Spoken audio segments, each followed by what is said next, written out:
হৰে কৃষ্ণ। আজি আমি শ্ৰীমদ ভাগৱত গীতাৰ তৃতীয় অধ্যায়, যি অধ্যায়ৰ নাম হৈছে কৰ্মযোগ, সেই কৰ্মযোগৰ 19 নম্বৰ শ্লোকটিৰ পৰা আৰম্ভ কৰিম। শ্লোক নম্বৰ 19। তস্মাদাসক্ত সততম কাৰ্যম কৰ্ম সমাচৰা असक्तो ह्याचरन् कर्म परमाप्नोति पुरुषः। तस्मादासक्तः सततं कार्यं कर्म समाचर असक्तो ह्याचरन् कर्म परमाप्नोति पुरुषः। অনুবাদ আৰু তাৎপৰ্য শিল প্ৰভুপাদৰ দ্বাৰা। শিল প্ৰভুপাদ কি জয়।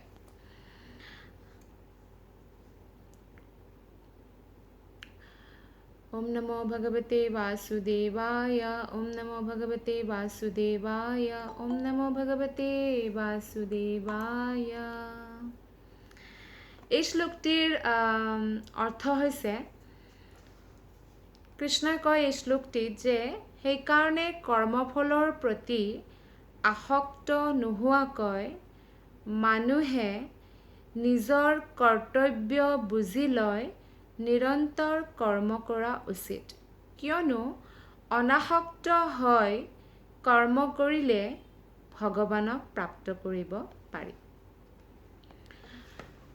যেতিয়া আমি কোনো এটা কৰ্মৰ প্ৰতি আসক্ত হৈ যাওঁ, যে মোক এইটো ৰিজাল্ট লাগিবই লাগিব, এনেকুৱা আসক্তি যেতিয়া হৈ যায়, তেতিয়া সেই কৰ্মটোৱে আমাৰ বন্ধনত বান্ধি দিয়ে। কি বন্ধন? যে বাৰে বাৰে আমি এই ভৌতিক সংসাৰত আহিব লাগিব আৰু জন্ম ল'ব লাগিব। ঠিক তেনেদৰে বহুত মানুহে এনেকুৱা বাক্যৰ প্ৰয়োগ কৰে যে ভগৱান ভগৱান কৰি পাগল হোৱাৰ দৰকাৰ নাই, কৰ্মই হৈছে পূজা, এনেকৈ কয়। কিন্তু তেওঁলোকে শাস্ত্ৰ নপঢ়ে, আৰু শাস্ত্ৰ নপঢ়ি তেওঁলোকে মানুহৰ পৰা শুনা কথা বা ক'ৰবাত ট্ৰাকৰ পিছপিনে লিখা কিবা এটা বাক্যত বিশ্বাস কৰি সেইটোৰ ওপৰতে নিজৰ সমস্ত জীৱনটো অৰ্পিত কৰি দিয়ে। কিন্তু আমি যদি জ্ঞান নোহোৱাকৈ যিকোনো বস্তুৰ ওপৰত জীৱনটো সমৰ্পিত কৰি দিওঁ, কাৰ জীৱন নষ্ট হ'ব? আমাৰ। যেনেদৰে আমি যদি আমাৰ জ্ঞান নোহোৱাকৈ যিকোনো বিজনেছতে আমাৰ পইচা লগাই দিওঁ, পইচা কাৰ ডুবিব? আমাৰ। গতিকে আমাৰ সময়, মনুষ্য জীৱনৰ সময়ৰ বহুত বেছি মূল্য। সেইকাৰণে আমি কৰ্মই পূজা বুলি ভাবি লৈ পিনে কেৱল বহি থাকিলে নহয়, যে ৰাতিপুৱাৰ পৰা আমি কেৱল যেনেকৈ এটা গাধই বোজা বৈ থাকে গোটেই দিনটো, আৰু ৰাতি খায় আৰু শুৱে আৰু ৰাতিপুৱা সেই কাম কৰে, তেনেকৈ আমাৰ জীৱনটো আমি নষ্ট কৰিব নালাগে। এই কৰ্মযোগৰ শিক্ষা ভগৱানে আমাক সেইকাৰণে দিছে, যে কৰ্ম কেতিয়া পূজা হয়? যেতিয়া আমি কৰ্মফল ভগৱান কৃষ্ণৰ চৰণত সমৰ্পিত কৰি দিওঁ আৰু আমি আমাৰ কৰ্তব্য পালন কৰোঁ, তেতিয়া সেইটো পূজা হয়। আৰু সেই কৰ্মটো অপকৰ্ম বা বিকৰ্ম হ'ব নালাগিব, সেইটো পূজা হ'ব নোৱাৰে। যেনেদৰে কোনোবাই যদি ভাবে যে মই বেলেগক ঠগাই পিনে আৰু বা মই চুৰি কৰি বা চিটিং কৰি মানে যিবিলাক মানুহে কিছুমান এনেকুৱা আছে নহয়, বহুত চতুৰ হয় আৰু কথাই কথাই মানুহক ফচাই পিনে তেওঁলোকৰ পইচা মানে সেই কৰে, তেওঁলোকে লুটি লয় আৰু এনেকুৱা। তেনেহ'লে সেইবোৰ কৰিলে কিন্তু এইবোৰ অপকৰ্ম হয় বা বিকৰ্ম হয়, সেই কৰিলে কিন্তু পূজা নহ'ব। কিন্তু আমাৰ স্বভাৱ অনুসৰি, যেনেদৰে কোনোবাই বোলে পঢ়োৱাৰ স্কুলত বা কলেজত পঢ়ায়, তেওঁৰ নেচাৰ অনুসৰি, স্বভাৱ অনুসৰি তেওঁ সেইটো কৰ্ম কৰিছে, নিজৰ পেটটো বা নিজৰ সন্তানৰ পেট বা নিজৰ পৰিয়ালৰ পেটৰ ভৰণ পোষণ কৰিবৰ কাৰণে। পেট নাথাকিলেতো কোনেও চাকৰি নকৰে, ভোক লাগে আৰু আমাক অনাজ বা অন্ন লাগিবই, সেইকাৰণে চাকৰি কৰে বা বিজনেছ কৰে। গতিকে সেইদৰে তেওঁৰ যিটো স্বভাৱগত কৰ্ম, সেই কৰ্ম তেওঁ কৰিব লাগিব আৰু সেই কৰ্মৰ ফল কৃষ্ণক সমৰ্পিত কৰিব লাগিব। যেতিয়া তেওঁ ভগৱানৰ প্ৰতি সমৰ্পিত হৈ কৰ্ম কৰিব, তেতিয়াহে তেওঁৰ জীৱনটো পবিত্ৰ বুলি শাস্ত্ৰ অনুসৰি গণ্য কৰা হ'ব। অৰ্জুনৰ স্বভাৱগত কৰ্ম আছিল যুদ্ধ কৰাটো, কিন্তু তেওঁ যুদ্ধ কৰোঁতেও কৃষ্ণময় হৈ পিনে যুদ্ধ কৰিছিল, কাৰণ সেইটো তেওঁৰ কৰ্তব্য, আৰু সেইকাৰণে তেওঁ ডাঙৰ ভক্ত বুলি অভিহিত কৰা হৈছে। ভক্তৰ কাৰণে ভগৱান অতি প্ৰিয়, ভগৱানৰ যেনেকৈ ভক্ত প্ৰিয় হয়। আচলতে ভক্তই ভগৱানৰ কাৰণে সকলো কাৰ্য কৰিবৰ কাৰণে সাজু থাকে। যেতিয়া আমাৰ ভগৱানৰ প্ৰতি ভয় থাকি যদি আমি এটা কিবা কাৰ্য কৰোঁ, তেতিয়া কেতিয়াবা আমাৰ পতন হ'বও পাৰে, কাৰণ ভয় আছিল, পিছত ভয় নোহোৱা হ'ল। কিন্তু যেতিয়া আমাৰ কৃষ্ণৰ প্ৰতি প্ৰেম উৎপন্ন হৈ যায় আৰু আমি নিৰন্তৰ সেই প্ৰেমৰ কাৰণে সেৱাত লাগি থাকোঁ আৰু ভক্তৰ সংগত থাকোঁ, তেতিয়া আমাৰ পতনৰ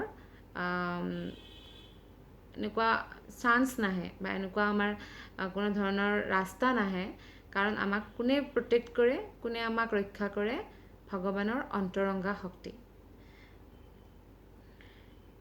গতিকে যেনেকৈ সমাজত যেনেকৈ কোৱা হয় বা অহিংসাৰ বিষয়ে কোৱা হয় যে অহিংসা পৰম ধৰ্ম, এনেকৈ বুদ্ধই প্ৰচাৰ কৰিছিল। কিন্তু যিকোনো কৃষ্ণ ভক্ত তেওঁ অট'মেটিকেলি অহিংসক হয়, কাৰণ কৃষ্ণ ভক্তই কোনো প্ৰাণীকে হত্যা কৰি নাখায় বা কোনো প্ৰাণীকে অনাহকতে বোলে মাৰি নুফুৰে, কি এই গোটেই পৰুৱা কেইটাক মই আজি মাৰিম, এনেকুৱা নকৰে। গতিকে তেওঁলোকে অট'মেটিকেলি অহিংসক হয়, আৰু তেওঁলোকৰ যি নিয়ত কৰ্ম, আমাৰ দুটা প্ৰকাৰৰ কৰ্ম আছে। এটা হৈছে শৰীৰটোক পালন কৰিবৰ কাৰণে কিছুমান কৰ্ম আছে, কিন্তু আত্মাৰো কিছুমান কৰ্ম আছে, যেনেদৰে ভগৱানৰ নাম জপ কৰা, ভগৱানৰ বিষয়ে শ্ৰৱণ কৰা, ভগৱানৰ বিষয়ে কীৰ্তন কৰা ইত্যাদি। গতিকে আমি যেতিয়া কৰ্মৰ প্ৰতি আসক্ত নহওঁ বা কৰ্মফলৰ প্ৰতি আসক্ত নহওঁ, তেতিয়া আমি ভগৱানক প্ৰাপ্ত কৰাৰ ৰাস্তাত আগবাঢ়োঁ। কিন্তু যদি আমি আসক্ত হৈ যাওঁ, তেতিয়া আমি প্ৰথমতে নৰক অভিমুখ হ'ব ব্যক্তি, কাৰণ তেওঁ পাপটো কৰিবই, কিবা পাপ কৰিব, কিবা পুণ্য কৰিব, তেতিয়া যমৰাজে লৈ যাব, আৰু তেতিয়া যমৰাজে এইটো অপশ্যন দিয়ে কি প্ৰথমে তুমি পাপৰ ফল ভুগিবা নে পুণ্যৰ ফল ভুগিবা। তেতিয়া ব্যক্তিজনে কয় যে পাপৰ বা পুণ্যৰ। তেতিয়া ভগৱানে বাকী পৰমাত্মা হিচাপে সকলো লেখাজোখাটো ৰাখে ভগৱানে, তথাপিও যমৰাজেও ৰাখে লেখাজোখা। গতিকে সেই হিচাপে ভগৱানৰ ইচ্ছা অনুসৰিয়ে সেই ব্যক্তিজনে দণ্ড পায় বা পুৰস্কাৰ পায়। কিন্তু যদি আমি কৰ্মৰ প্ৰতি আসক্তই নহওঁ, তেতিয়া আমি বাৰে বাৰে জন্ম ল'ব লগা নহয় আৰু ভগৱানৰ ধাম প্ৰাপ্ত কৰিব পাৰোঁ।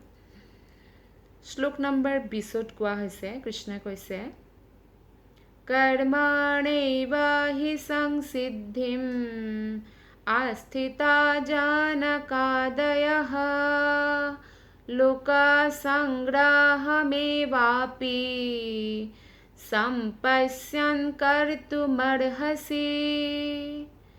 ভগৱান শ্ৰীকৃষ্ণই তেওঁৰ অনন্য ভক্ত জনক ৰজাৰ উদাহৰণ দিছে। জনক ৰজা সীতা মাতাৰ দেউতাকৰ নাম জনক মহাৰাজ। গতিকে জনক এই শ্লোকটিত কৈছে যে জনকৰ দৰে ৰাজাই কেৱল নিয়ত কৰ্ম কৰি সিদ্ধিপ্ৰাপ্ত কৰিছে। সেইকাৰণে সামান্য জনক শিক্ষিত কৰাৰ দৃষ্টিৰে হে অৰ্জুন, তুমিও তোমাৰ কৰ্তব্য পালন কৰা উচিত।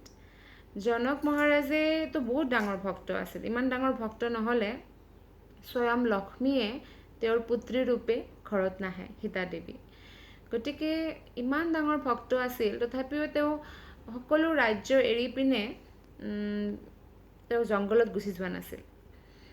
তেওঁ ৰজাই হৈ আছিল, আৰু ৰজা হৈয়ে তেওঁ কি কৰিছিল? শাসন কৰিছিল। কিন্তু ৰজা হোৱাৰ লগতে জনক মহাৰাজ ভক্তও আছিল, আৰু সেইকাৰণে কৃষ্ণই ইয়াতে জনক মহাৰাজৰ উদাহৰণ দিছে অৰ্জুনক। হে অৰ্জুন, জনক মহাৰাজটো অনন্য ভক্ত হয়, তথাপিও তেওঁ জনসাধাৰণক শিক্ষা দিয়াৰ কাৰণে তেওঁ নিজৰ কৰ্তব্য পালন কৰিছিল। সেইকাৰণে অৰ্জুন, তুমিও জনসাধাৰণক শিক্ষা দিয়াৰ কাৰণে তোমাৰ কৰ্তব্য পালন কৰা। কাৰণ জনকৰ দৰে ৰজাই কেতিয়াও বেদৰ যি নিয়ম বা যি কোৱা হৈছে তাক অৱজ্ঞা নকৰে। নহ'লে যদি ৰজাই অৱজ্ঞা কৰে প্ৰজায়ো অৱজ্ঞা কৰিব, সেইকাৰণে এনেকুৱা নকৰে। আৰু নহ'লে তেওঁ ভগৱান ৰামৰ শহুৰ আছিল, সীতা মাতাৰ দেউতাক আছিল।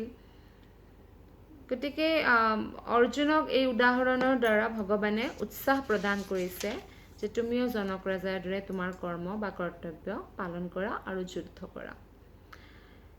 শ্লোক নম্বৰ যিটো 21, 21 নম্বৰ, এইটো বহুত ইম্পৰ্টেণ্ট শ্লোকা হয়। এই শ্লোকটিত কোৱা হৈছে यद् यद् आचरति श्रेष्ठः तत्तदेवेतरो जनः सा यत् प्रमाणं कुरुते लोकस्तद् अनुवर्तते।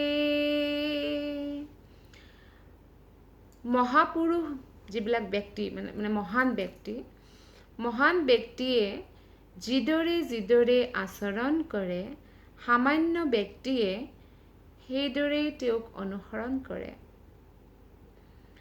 সেইকাৰণে তেওঁ নিজৰ অনুসৰণীয় কাৰ্যক আদৰ্শৰূপে প্ৰস্তুত কৰে আৰু সম্পূৰ্ণ বিশ্বই তেওঁক অনুসৰণ কৰে। সেইকাৰণে যিবিলাক বহুত ফেমাছ হৈ যায় বা চেলিব্ৰিটি হয় বা যিকোনো যেনেকৈ ফিল্ডত তেওঁ যদি বহুত ডাঙৰ এটা পোষ্টত আহি যায় আৰু তেওঁ এজন লিডাৰ হৈ যায় সমাজৰ, তেওঁৰ কান্ধত বহুত ডাঙৰ দায়িত্ব আহে। আচলতে ৰজা হোৱাটো ইমান ডাঙৰ কথা নহয়, কিন্তু ৰজা হোৱাৰ পিছত যদি তেওঁ ইমান ডাঙৰ কৰ্তব্য এটা আহে যে তেওঁ যিদৰে আচৰণ কৰিব সাধাৰণ মানুহে সেইদৰে আচৰণ কৰিব। আজি আপুনি চাওক, আজিৰ যিবিলাক ল'ৰা ছোৱালী, নতুন ল'ৰা ছোৱালী, তেওঁলোকে যি ফিল্মত হিৰো হিৰইন আহে তেওঁলোককেই ৰোল মডেল বুলি ভাবে। তেওঁলোকৰ দৰে ড্ৰেছ পিন্ধিব, তেওঁলোকৰ দৰে ফেশ্বন কৰিব। তেওঁলোকে ভাবে যে তেনেকুৱাই জীৱনে আচলতে আমিও জীয়াব লাগে, এনেকৈ ভাবে। কাৰণ তেওঁলোকে তেওঁলোকক শ্ৰেষ্ঠ বুলি ভাবে, কাৰণ ইমান ফেম আছে, ইমান নাম আছে। নেম আৰু ফেমৰ পিছত বহুত মানুহে পাগল হৈ যায়। কিন্তু আচলতে মহান পুৰুষ হৈছে যি ব্যক্তিয়ে নিজৰ স্বভাৱগত কৰ্তব্য পালন কৰিও কৰ্ম বা কৰ্মফলৰ প্ৰতি আসক্ত নোহোৱাকৈ ভগৱানৰ ভক্তিত লাগি থাকে, তেওঁলোক হৈছে মহান ব্যক্তি। আৰু সেইকাৰণে অৰ্জুনৰ ইয়াত বহুত ডাঙৰ দায়িত্ব। অৰ্জুন হৈছে মহাপুৰুষ, সাধাৰণ পুৰুষ নহয়, মহাপুৰুষ। আৰু সেইকাৰণে অৰ্জুনে যদি যুদ্ধ এৰি গুচি যায় তেতিয়া সাধাৰণ প্ৰজাৰ ওপৰত বহুত বেয়া প্ৰভাৱ পৰিব। সেইটো কৃষ্ণই বিচৰা নাছিল।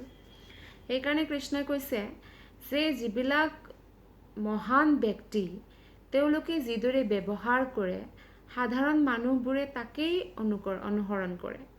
সেইকাৰণে তোমাৰ এইটো দায়িত্ব যে তুমি নিজৰ কৰ্তব্য অনাসক্ত হৈ পালন কৰা। অৰ্জুনৰ দুখ কিয় লাগিছিল? কাৰণ তেওঁ আসক্ত হৈ পৰিছিল যে মোৰ যুদ্ধত অধৰ্মৰ পক্ষত হ'লেও মোৰেই আত্মীয় স্বজন আছে, মই কেনেকৈ তেওঁলোকক মাৰিম, এনেকৈ দুৰ্বল হৈ পৰিছিল। সেইকাৰণে কৃষ্ণই এনেকৈ কৈছে। গতিকে যিবিলাক ডাঙৰ ডাঙৰ পদত আছে তেওঁলোকে ভাগৱত গীতাৰ অধ্যয়ন কৰা উচিত। ভাগৱত গীতাৰ অধ্যয়ন কৰাৰ লগে লগে ভাগৱত গীতা নিজৰ জীৱনত ইমপ্লিমেণ্ট কৰা উচিত, ব্যৱহাৰ কৰা উচিত। নিজৰ জীৱনটো কেনেকৈ আগুৱাই লৈ যাব লাগে, তেতিয়া কি হ'ব, গোটেই সমাজখনৰ প্ৰতি অট'মেটিকেলি সেৱা হৈ যাব। কাৰণ মহান ব্যক্তিয়ে যি আচৰণ কৰে, আচৰণ মানে কি, তেওঁ যিটো ফ'ল' কৰে পাৰ্চনেল লাইফত। তেওঁ যেনেকৈ এতিয়া ধৰা হ'ল কোনোবা প্ৰধানমন্ত্ৰী হয় আৰু বহুত তেওঁ ভাল কাম কৰি আছে, তেতিয়া জনসাধাৰণে তেওঁক ভাল পায়। আৰু যেতিয়া গম পায় যে তেওঁৰ ডেইলি ৰুটিন হৈছে এনেকুৱা যে ৰাতিপুৱা সোনকালে উঠে, তাৰপিছত ভগৱানৰ সাধনা কৰে, তাৰপিছত তেওঁ এনেকুৱা সাত্বিক ভোজন গ্ৰহণ কৰে, তাৰপিছত তেওঁ এনেকুৱা নিজৰ কৰ্তব্য পালন কৰে ৰজা হিচাপে, তো তেতিয়া এইবিলাকৰ প্ৰভাৱ সাধাৰণ জনতাৰ ওপৰত পৰে। যেনেদৰে মাক দেউতাকে যি কৰে ল'ৰা ছোৱালীয়ে তাক ফ'ল' কৰে। কাৰণ ল'ৰা ছোৱালীৰ কাৰণে মাক দুটাকেই হৈছে ষ্টাৰ যদি মাক দুটাকে দিনটো মোবাইলত বহি থাকে তে ল'ৰা ছোৱালীও সৰুকালৰ পৰা বাচ্চাকালৰ পৰা সেই শিকিব গতিকে একবাৰ এনেকুৱা এটা উদাহৰণৰ দ্বাৰা বুজিবৰ কাৰণে ট্ৰেইনত এনেকৈ মাক আৰু সৰু ল'ৰা পুতেক আৰু এনেকৈ দুজনী মাক আৰু দুজন পুতেক এনেকৈ গৈ আছিল তেতিয়া এজনী মাতৃ তেওঁ লক্ষ্য কৰিলে যে তেওঁৰ সন্মুখৰ চিটত যি বহিছে সেই ল'ৰাটোৱে ইমান দেৰি হ'ল কিতাপেই পঢ়ি আছে একবাৰো মোবাইল চোৱা নাই কিতাপেই পঢ়ি আছে আৰু তাৰ কাষত বহি মাকজনীও কিতাপ পঢ়ি আছে কিবা তেতিয়া সুধিলে কি আপোনাৰ সন্তানটিতো বহুত ট্ৰেইনড হয় কেনেকৈ আপুনি এনেকুৱা ট্ৰেইন কৰিছে যে সি 1 ঘণ্টা হ'ল ট্ৰেইনত উঠাই কিতাপেই পঢ়ি আছে তেতিয়াৰ পৰা তেতিয়া মাকে কৈছে যে আচলতে সৰু ল'ৰা ছোৱালীয়ে আমি যি কৰোঁ সেইটো ফ'ল' কৰে কাৰণ মই দিনটো কিতাপ পঢ়োঁ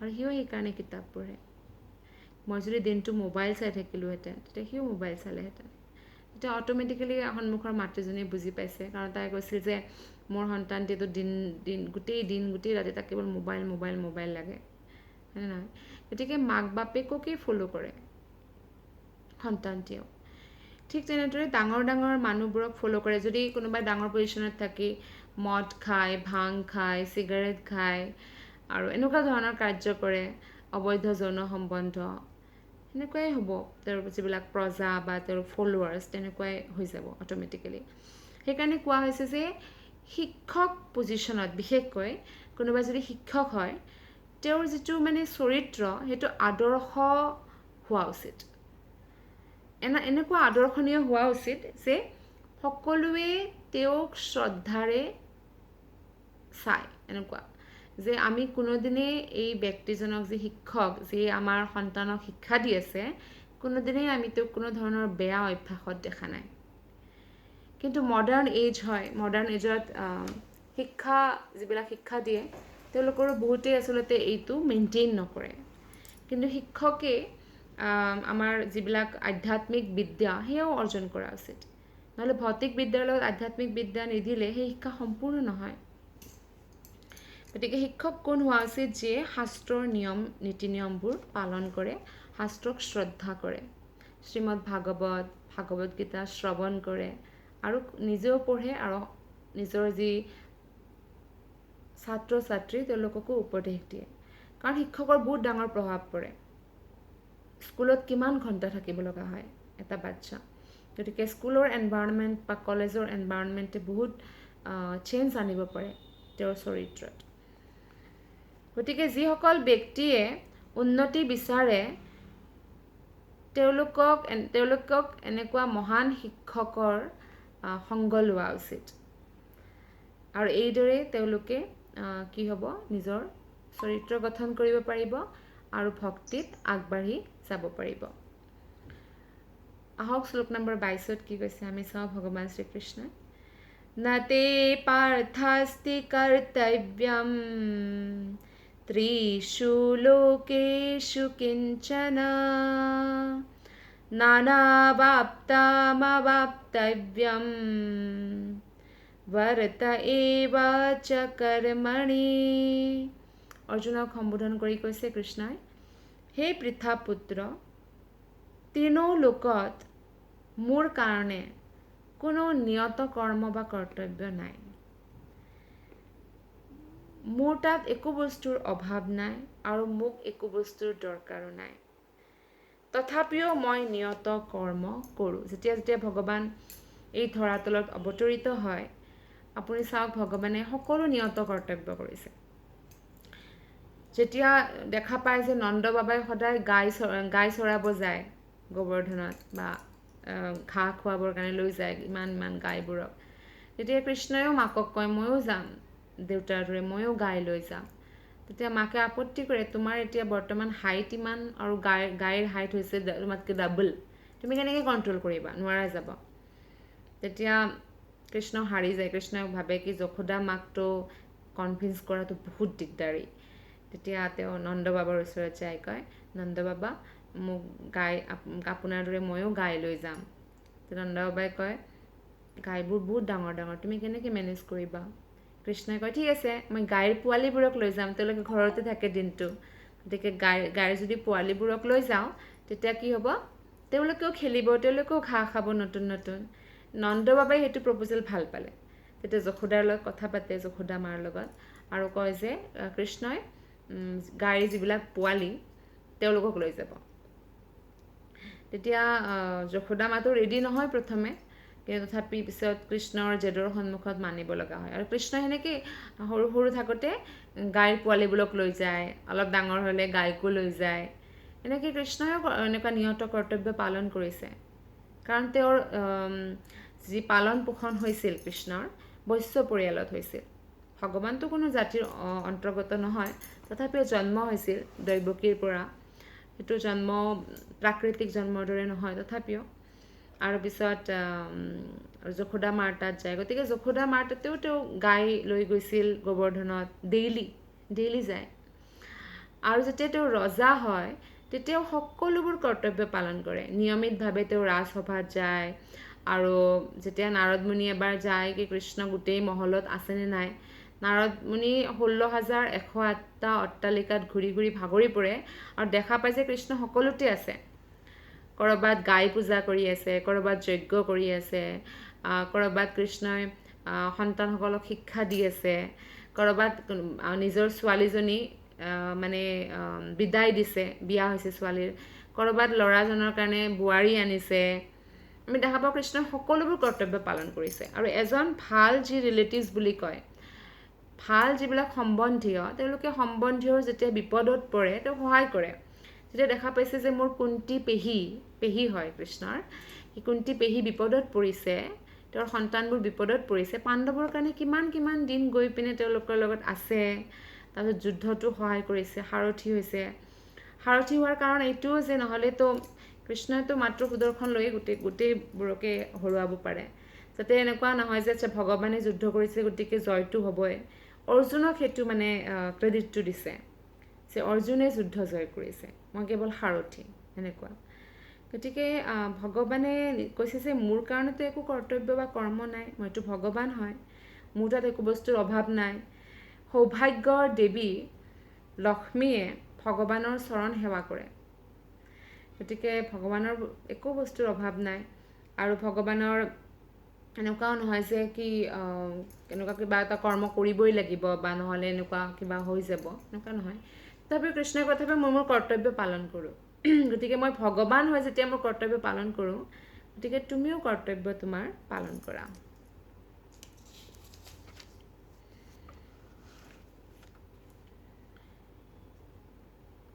গতিকে ভগৱানৰ ভয়তে আচলতে বাকী যেনেকৈ সূৰ্য সময়ত উদয় হয়, চন্দ্ৰ উদয় হয়, বায়ু বয়, বৰষুণ হয়, এইবোৰ ভগৱানৰ কাৰণেই হৈছে আচলতে। গতিকে ভগৱানতকৈ ডাঙৰ বা ভগৱানতকৈ শ্ৰেষ্ঠ বা ভগৱানৰ সমান কোনোৱেই নহয়। সেইকাৰণে আমি কি কৰিব লাগে, যি কৰ্তব্য আমি পাইছোঁ সেই কৰ্তব্য আমি পালন কৰা উচিত, আৰু অনাসক্ত হৈ পালন কৰা উচিত যি ভৌতিক কৰ্তব্যও আছে, আৰু ভগৱানৰ সেৱাত লাগি থকা উচিত। এয়াই হৈছে এই শ্লোকটিৰো তাৎপৰ্য। কিন্তু যদি কোনোবাই এনেকৈ ভাবে, যেনেকৈ অৰ্জুনে যদি ভাবে মই যুদ্ধ কৰিছোঁ গতিকে মই ফল পাব লাগিব, মই ৰাজ্য ভোগ কৰিম, তেতিয়া সেই কৰ্মবন্ধনত তেওঁ বান্ধোন খাই যাব। কাৰণ ক্ষত্ৰিয়ৰ ধৰ্ম হৈছে ধৰ্ম ৰক্ষাৰ কাৰণে যুদ্ধ কৰা, আৰু যিবিলাক দীন দুখী হয় তেওঁলোকক আশ্ৰয় প্ৰদান কৰা। গতিকে ক্ষত্ৰিয় ধৰ্ম অনুসৰি সেইকাৰণে ভগৱান শ্ৰীকৃষ্ণই অৰ্জুনক উপদেশ দিছে যে তুমি যুদ্ধ কৰা। শ্লোক নম্বৰ 23ত কোৱা হৈছে, यदि ह्यहं न वर्तेयं जातु कर्मण्यतिन्द्रितः मम वर्त्मानुवर्तन्ते मनुष्यः पार्थ सर्वशः। কিয়নো যদি মই নিয়ত কৰ্মক সাৱধান হৈ নকৰোঁ, কৃষ্ণই কৈছে, তেতিয়া সেই পাৰ্থ এয়া নিশ্চিত যে সকলো মনুষ্যই মোৰ পথকে অনুগমন কৰিব, কাৰণ সকলোৱে ভগৱানৰ পথকে অনুগমন কৰিব আৰু তেওঁলোকৰ কৰ্তব্য পালন নকৰিব। সেইকাৰণে আধ্যাত্মিক জীৱনত উন্নতিৰ কাৰণে আৰু সমাজত যাতে শান্তি থাকে সেই বেলেঞ্চটো বা সন্তুলন বনাই ৰাখিবৰ কাৰণে কিছুমান নিয়ম আছে, নিয়ম কানুন আছে। সেইকাৰণে সেই গোটেই সভ্য ব্যক্তিয়ে ইয়াক পালন কৰা উচিত। আৰু এই নিয়ম কানুন আমাৰ বদ্ধ জীৱৰ কাৰণে হয়। ভগৱানৰ কাৰণে একো এনেকুৱা নিয়ম নাই যে ভগৱান নিয়মৰ বান্ধোনত বন্দী হৈ আছে, এনেকুৱা নহয়। কিন্তু যেতিয়া সেই ধৰ্মৰ নিয়মবোৰ মানুহে ভাঙি পেলাব ধৰে, তেতিয়া ভগৱান অৱতৰিত হয়। যেনে কলিৰ শেষত ভগৱান অৱতৰিত হ'ব। গতিকে ভগৱানকেই যিহেতু পৰম প্ৰমাণ বুলি মানি লোৱা হয়, কৃষ্ণই গুৰুকুলত যাবৰ একো প্ৰয়োজন নাই। কৃষ্ণ শান্তিপনী মুনিৰ ওচৰত গুৰুকুলত যায়। কৃষ্ণতো সকলো জ্ঞান আছে, কৃষ্ণ গুৰুকুলত যোৱাৰ কি দৰকাৰ? বা ভগৱান ৰামে গুৰুকুলত যোৱাৰ কি দৰকাৰ বশিষ্ঠ মুনিৰ ওচৰত? একো দৰকাৰ নাই। তথাপি এইকাৰণে যায় যাতে সাধাৰণ মানুহে নিজকেই সম্পূৰ্ণ এনেকৈ ভাবি কি যে মইতো বিদ্বান হয়, মই একো জানিবই নালাগে, মই নিজে নিজে সকলো শিকিম, তেনেকৈ যাতে নাভাবে। আৰু গুৰুৰ ওচৰত যায় আধ্যাত্মিক বিদ্যা লাভ কৰক।